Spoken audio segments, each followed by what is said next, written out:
So let's look at these sunset times tonight. The sun sets about 15 minutes before 7 p.m.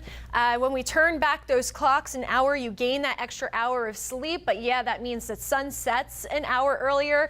And that occurs this weekend, Saturday night into Sunday morning at 2 a.m.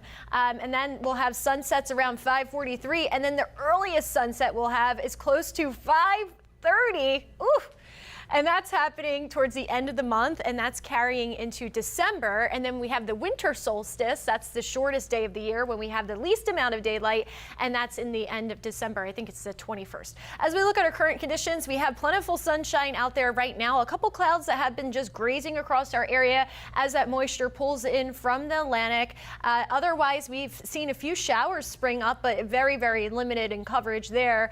As far as temperatures, feeling great. We have a lot of lower 80s at this time. Next 12 hours, we will eventually cool down to the lower 70s. Not a bad night, a little bit on the mild side. Here's those showers that are mainly along I-95 on the other coast, but every now and again, we have a couple raindrops that do dance across Polk County and Highlands County, DeSoto County. But again, if you get a raindrop, consider yourself lucky because most of us are pretty dry here. As we look at a satellite radar, we have this stalled out frontal boundary that's just placed on top of our region, and really this did produce some stronger storms to the west of us, but we're not getting much of that action, and we're not really getting any cooler weather from it either. It's just kind of sitting there. And then we have an area high pressure to the north of that that's keeping those other states dry. As we look at futurecasts here, we could have a few showers again spring up as we finish off the night. A couple raindrops, and that's about it. As we move into tomorrow morning, same story. Most of us will be pretty dry though. I wouldn't be surprised if we had a little bit of fog form.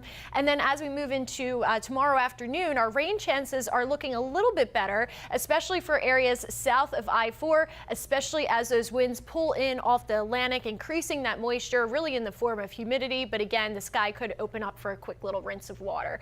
As we look at tonight, temperatures in the upper 60s. Again, we have a couple clouds that will be with us to a stray shower tomorrow. The showers look a little bit better, mainly for southeast and southwest Florida, those areas south of I-4. Not to say that we can't get a shower north of that, but again, best chances are for our southern part of the peninsula. As we look at the tropics, quick update here. Yeah, we still have that bullseye, 70% chance of development within the next week. We likely will have our next named system by the end of the weekend. Next name on the list is Patty, but after that storm forms in the Caribbean, where does it go from there? It's all about timing, my friends. We have this area high pressure. This is a ridge that's going to be anchored in the Atlantic. That area high pressure we have right now, plus that other one I was just pointing out to you. Also, if a low pressure system does form, once it makes its way into the Gulf Basin, what it does from there, it has to encounter some wind shear, also some cooler Gulf temperatures, and that front that's trying to sink down, that could work as a steering current too. So there's a lot up in the air right now, and of course, any updates that we've received we'll give to you. Don't forget to vote. We have Election Day on Tuesday.